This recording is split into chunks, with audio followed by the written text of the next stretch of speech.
안녕하세요. 오늘은 4강으로 함께 유럽과 서구의 선교 역사라는 제목을 가지고 시작하도록 하겠습니다. 오늘은 PPT를 하지 않고 제가 한번 강의 준비한 거대로 다시 한번 보려고 하는데요.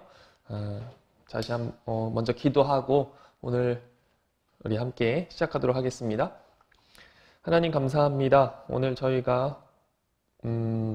우리가 4강까지 또 이렇게 함께 은혜를 베풀어 주셔서 또 선교에 관한 것이 어떤 것인지 또 우리에게 말씀해 주시고 은혜 베풀어 주심을 감사합니다. 하나님, 선교 강의가 우리가 듣는 것에서 끝나는 것이 아니라 다시금 우리가 하나님이 바라시는 것이 무엇인지 우리가 깨닫게 하여 주시고 더 하나님이 원하시는 그런 삶을 우리가 살 수 있게 하나님 우리를 인도하여 주시길 원합니다. 부족한 강의 시간이지만 하나님 은혜 베풀어 주셔서 그 모든 시간이 정말 하나님의 은혜대로 우리가 살 수 있도록 또 이 강의 시간 가운데 함께하여 주시길 원합니다. 모든 분들에게 은혜를 더하여 주시고 또 강의하는 저에게도 또 듣는 모든 분들에게도 하나님의 마음을 우리가 나눌 수 있도록 하나님 인도하여 주시옵소서. 예수님 이름으로 기도합니다. 아멘. 플러 신학교의 세계선교대학원 교수였던 그 랄프 윈터라는 분이 있었습니다. 이분이 현대 세계 그 선교 운동을 이제 세 시대로 구분하게 됐습니다. 현대 선교 그 운동을 세 가지 시대로 구분하는데요. 첫 번째 시대는 1792년부터 1910년으로 구분하고요. 또 두 번째 시대는 1865년부터 1980년, 또 세 번째 시대를 1934년부터 아마 지금까지 이렇게 구분하고 있는 것을 우리가 보는데요. 제가 유럽과 그 서구의 선교 역사라고 제목을 잡았긴 했지만 지금은 최근에 일어난 그 선교 운동을 바탕으로 알아보려고 합니다.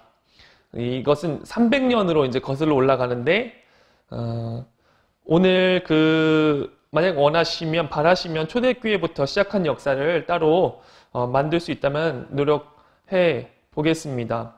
근데 오늘은 300년 전 그 선교 역사에 관한 이야기로 시작을 합니다. 이것도 유익할 것이라 생각이 들고 또 함께 잘 배워가면 좋겠습니다. 랄프 윈터는 어쨌든 이 세 시대로 구분을 하게 되는데요. 첫 번째, 두 번째, 세 번째 시대로 구분합니다. 제가 오늘 퍼스펙티브스라는 그 책에서 제가 참고를 해서 많은 것들을 우리가 인용하려고 하는데요.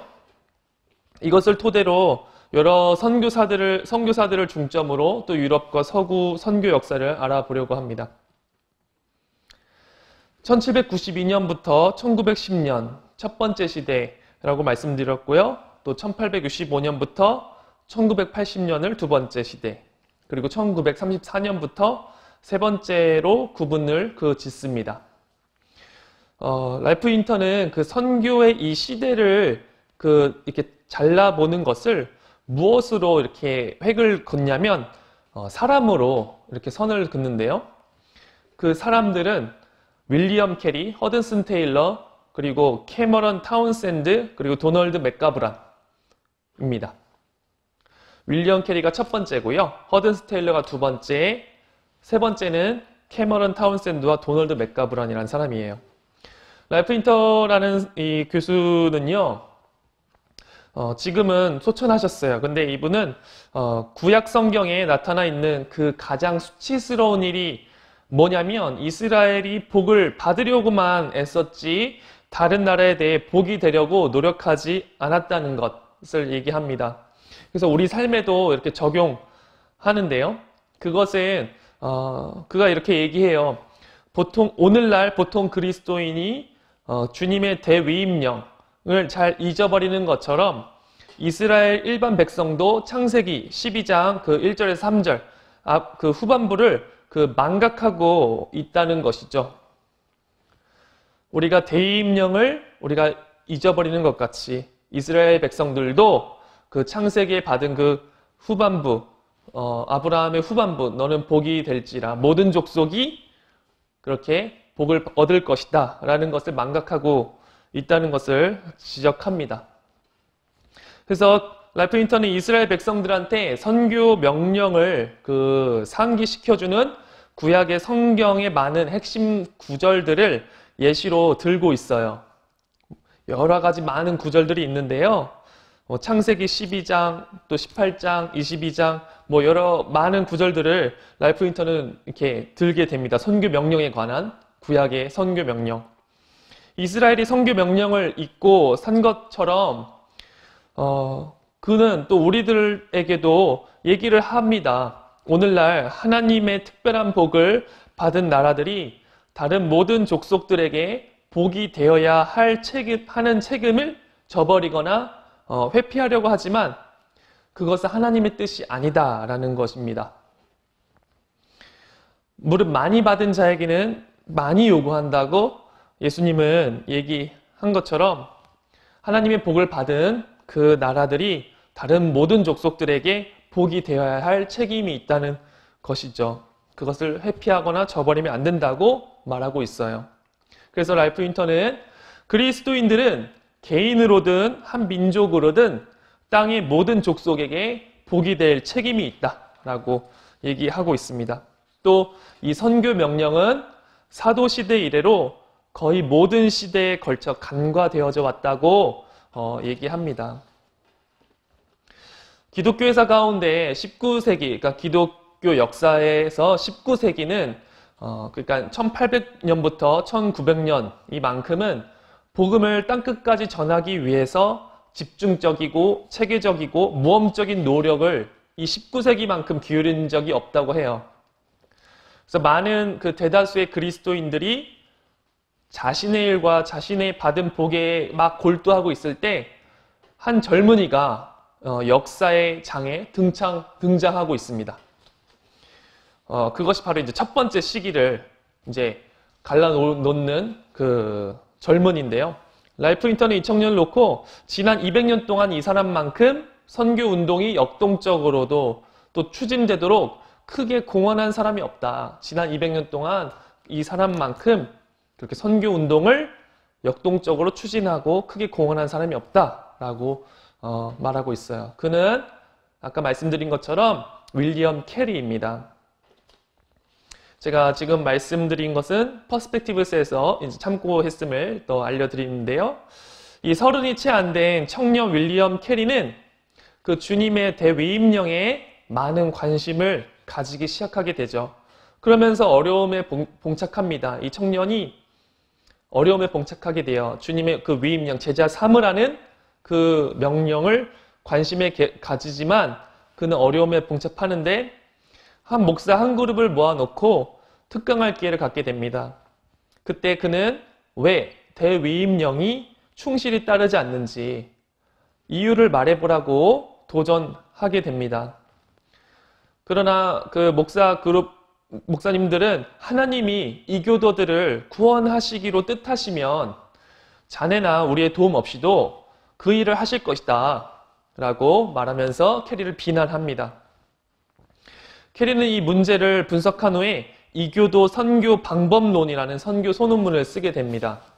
이 소책자는 복음의 대각성 운동과 더불어서 대서양 사이에 둔 그 미국과 유럽 사람들에게 선교적 비전을 심어주고 그들의 삶을 변화시켜주죠. 이교도 선교 방법론이라는 소책자가 있는데요. 그것을 이제 많은 사람들한테 변화를 주었다는 것이죠. 미국에는 이 소책자를 읽고 5명의 대학생들이 도전을 받게 되죠. 그리고 그들의 삶을 하나님께 인도해달라고 간구하면서 함께 모여서 기도하기 시작합니다. 그 후에 소박한 기도 모임은 건초더미 기도회로 알려져서 나중에는 그 미국에서 선교 수단, 그러니까 미국 회중교회 해외 선교부를 결성하게 되는 열매를 맺게 됩니다. 이보다 훨씬 더 중요한 사건은 그들이 하나의 그 대학생 선교 운동을 시작하게 되는데요. 그 5명의 청년들이요.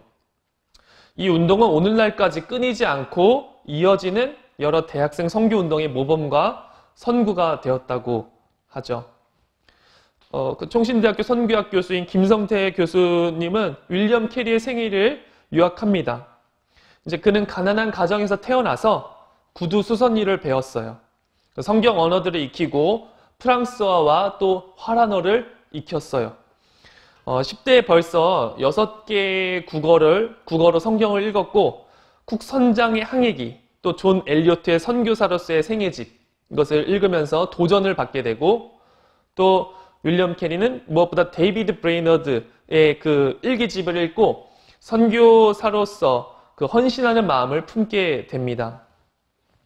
그는 그 아까 말씀드린 것과 동일하게 대위임령이 성경에 있어서 선교의 핵심적인 말씀으로 보고 있습니다.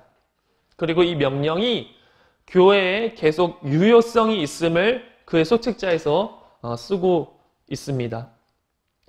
그는 그 논문을 쓰고 나서 영국 침례교 선교회를 창설하고요. 또 존 토마스와 함께 인도를 향해서 이제 떠났습니다. 그는 하나님으로부터 위대한 일을 기대하고 또 하나님을 위해 위대한 일을 시도하라 라는 말을 파송할 때에 남기고 이제 떠난 사람인데요. 인도에서 그는 재정적 어려움, 그리고 자녀가 죽게 되고 그로 인해서 자신의 그 아내가 평생 동안 정신적인 그 어려움을 당하게 되고 그런 수많은 어려움을 당하게 됩니다. 그렇지만 그 자비랑 사역을 하면서 언어들을 익히고 또 성경 번역을 합니다. 또 벵갈어, 산스크리트어, 마라디어, 필두로 약 36개의 언어로 또 방언으로 된 성경을 번역하게 되고요. 많은 책들을 또한 출판하게 됩니다. 그리고 인도의 악습이었던 과부를 불에 태워 죽이는 그 수티 풍습, 그리고 유아 살해에 대항하여서 오랜 투쟁을 하면서 결국 인도 정부는 그것을 이제 금하게 하는 법을 마련하게 되었어요. 그가 한 사역은 현대 선교의 내용이 다 포함되어 있어요. 그로 인해서 윌리엄 캐리를 근대 선교의 아버지라고 부르게 됩니다.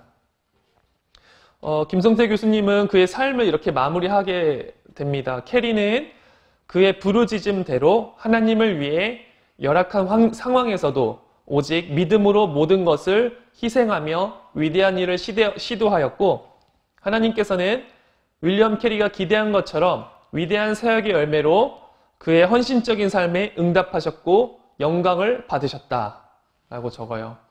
그러니까 자신이 하나님으로부터 위대한 일을 기대하고 또 하나님으로부터 하나님을 위해 위대한 일을 시도하라 라고 말했듯이 자신이 그런 삶을 살았고 또 고난 중에서도 끝까지 그렇게 삶으로 시도한 것 때문에 많은 열매가 보여졌다는 것이죠.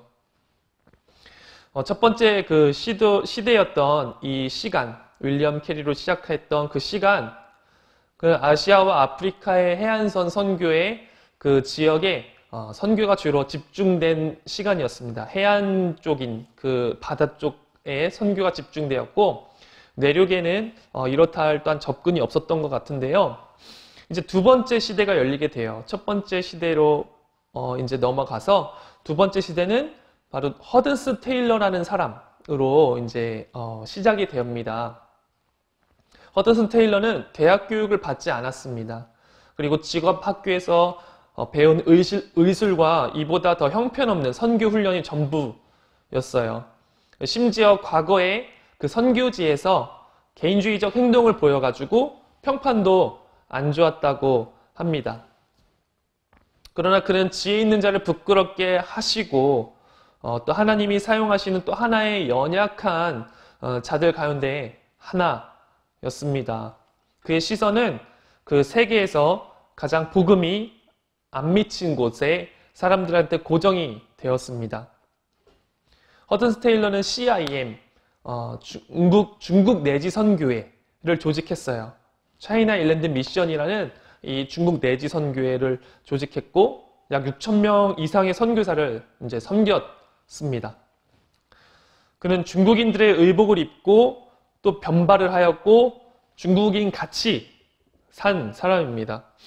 그가 두 번째 시대에 구분지어야 할 그 허드될 그 사람인 이유는 모든 선교 기구들이 그 본부들이 식민지의 목적으로 성취를 위해 개발된 그 해안가 도시 안에 자리를 잡고 있을 때 허든스 테일러는 성경적 선교 정신을 가지고 복음을 듣지 못한 종족들을 향해서 내지로 찾아갑니다. 육지 안으로 들어가서 선교를 했다는 것에 거기 아마 구분지어될 랄프 윈터가 구분졌던 획기적인 사람으로 보고 있는 것이죠. 그를 통해 내지 선교의 시대가 이제 열리게 된 것입니다. 세 번째 시대로 1937년부터 시작해서 끝이 없는 지금까지 아마 오게 된 시대를 얘기하고 있는데요. 캐머런 타운센트 그리고 도널드 맥가브란 이란 이름의 청년으로 시작해서 이 두 사람을 통해서 세 번째 시대가 열리게 됩니다. 캐머런 타운센트는 선교지에 빨리 가고 싶어가지고 주저없이 대학을 중퇴하고 남미의 그 과테말라에 선교를 합니다. 근데 과테말라 대다수 사람들이 스페인어를 사용하지 않음을 눈여겨보았고요. 그리고 스페인어로 결코 과테말라 사람들을 복음화하지 못할 것이라는 사실을 알게 되었습니다. 한 인디언은 타운샌드한테 이렇게 물었다고 하죠. 당신의 하나님이 그렇게 똑똑한 하나님이시라면 왜 우리말을 할 줄 모릅니까? 타운센트는 현지 인디언들에게 성경을 전달하고 복음을 전하려고 한다면 스페인어로가 아니라 그들이 가진 언어로 전도해야 한다고 결론을 짓고요. 성경 번역 선교를 시작하게 됩니다. 그래서 위클리프 성경 번역 선교회를 만들게 되고 오늘날 이 선교회가 4,000명이 넘는 사람들이 이렇게 섬기고 있다고 합니다. 도널드 맥가브란이란 또 사람은요, 많은 노력으로 또 저술로 교회 성장 운동 그리고 전방 개척 선교 운동을 일으켰습니다. 교회 성장 운동은 이미 복음이 파고 들어간 그 여러 집단 내에서 교회를 확장하는 일에 매진하게 하고, 그리고 전방 개척 선교 운동은 아직 복음이 들어가지 못한 그 상태에서 종족 그 집단한테 신중하게 접근하는 일에 헌신합니다. 이 세 번째 시대에 접어들기 시작하게 되는데 이 사람들로 인해서 보이지 않는 복음이 전해지지 않는 그 사람들, 선교에 집중하게 됩니다. 최근에 또 많은 사람들이 부족민들만이 그 잊혀진 종족이 아니고 다른 많은 집단, 기독교화된 그 지역의 중심지에 있는 일부 집단도 철저히 강화된 것을 보게 돼요. 우리는 이 사람들을 미전도 종족 집단이라고 부를 수 있습니다. 첫 번째 시대가 해안선 지역 사람들한테 복음을 전하는 특징을 지니고 있고요. 두 번째 시대가 그 해안을 넘어서 이제 그 안으로 내륙 지방 사람들한테 복음을 전하는 특징이 있다면, 이 세 번째 시대는 미전도 종족이라는 더욱 정의하기 어려운 비지리적 범주의 사람들한테 그 복음을 전하는 특징이 있는 것입니다. 미전도 종족은 그 사회적으로 고립된 그 종족 집단을 얘기하는데요. 미전도 종족은 구분에 따라서 많은 그 변화가 있습니다. 근데 현재 약 40%가 미전도 종족이라고 합니다. 오늘은 좀 결론을 지금 이제 내리고자 합니다. 첫 번째, 그리고 두 번째, 그리고 세 번째 시대를 연 사람들이 있습니다. 윌리엄 캐리, 허드슨 테일러, 그리고 캐머런 타운샌드와 도널드 맥가브란. 이들뿐 아니라 많은 사람들이 선교의 삶을 정말 던졌습니다. 많은 분들이 있지만 대표적으로 아도니람 저드슨, 존 모트, 찰스 시무원, 많은 사람들이 이렇게 이 사람뿐만 많은 사람들이 선교에 목숨을 다했죠. 그리고 평신도 분들도 선교적인 삶을 통해서 그들의 삶 가운데 복음을 전했습니다. 우리의 삶이 만약에 나의 뜻을 이루고 나의 삶을 이뤄가는 것이 다라고 우리가 생각할 수 있을 수도 있어요. 잘 먹고 잘 사는 것, 그것이 우리의 삶의 목적과 현실이 아닌가. 표대를 버리고 오늘 우리가 새벽마다 듣는 말씀처럼 주님이 사탄한테 시험을 받을 때 이 돌을 떡으로 변화시켜라 라고 했던 그 시험처럼 우리가 하나님 앞에서 나의 삶이 어떤 표준을 가지고 있는지 우리가 생각해야 될 것 같습니다. 선교사님들의 열정, 그리고 그것이 그 하나님이 주신 거였고 하나님이 함께 하신 거였고 또 하나님에 의해서 된 선교로 우리가 이해하지만 우리도 그런 마음, 비록 우리가 직업은 다르지만 우리의 그런 선교적인 향한 하나님의 그 은혜가 사랑이 있어야 될 줄 우리가 생각하게 됩니다. 만약에 우리를 도와달라고 사람들은 많지만 하나님께서 내가 누구를 보내야 될까 만약 하나님이 여쭈시게 되면 우리는 이사야 같이 내가 여기 있으니까 날 보내달라고 우리는 말할 수 있습니까? 그들의 선교적인 삶은 비저너리였습니다. 꿈쟁이였고 또 말씀을 사모했고 또 기도했고 전력투구와 불굴의 의지 또 열정과 사랑으로 하나님 주신 그 꿈 가지고 넘치게 살아낸 사람들로 우리가 생각할 수 있습니다. 성도님들도 그리고 저도 이런 그 선교사들이 행했던 그 삶들을 우리가 보게 되면서 말씀을 따라 산 그 사람들처럼 이 세상을 품고 또 우리 시대를 살아가면으면 좋겠고요. 또 내가 할 수 없기에 다시 한번 그 하나님의 향한 그 마음, 또 하나님이 기뻐하시는 그 삶을 우리가 구할 수 있는 저와 우리 모든 성도님들이 되기를 또한 원하겠습니다. 감사합니다. 오늘 기도하고 같이 강의를 마치도록 하겠습니다. 하나님 감사합니다. 오늘 저희가 이렇게 선교 강의를 통해서 다시금 하나님의 그 사랑이 무엇인지 하나님의 열정이 어떤 것인가 우리가 생각하게 됩니다. 하나님 아버지 우리도 그러한 마음을 허락하여 주시길 또한 기도합니다.